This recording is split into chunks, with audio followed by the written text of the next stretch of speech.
ద్వేషభావం కనపడింది.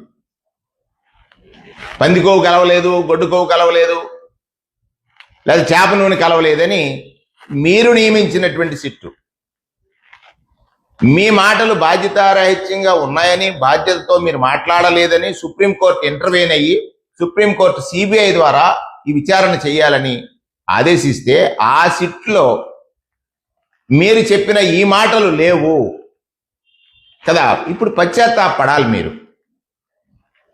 మరలా మీరు ఇంకొక అడుగు ముందేసేసి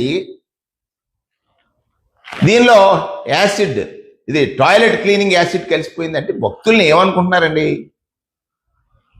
భక్తుల్ని బాధించడానికి మీరు ముఖ్యమంత్రి అయ్యారా, లేకపోతే శ్రీవారి ప్రతిష్టని దిగజార్చడానికి మీరు ముఖ్యమంత్రి అయ్యారా?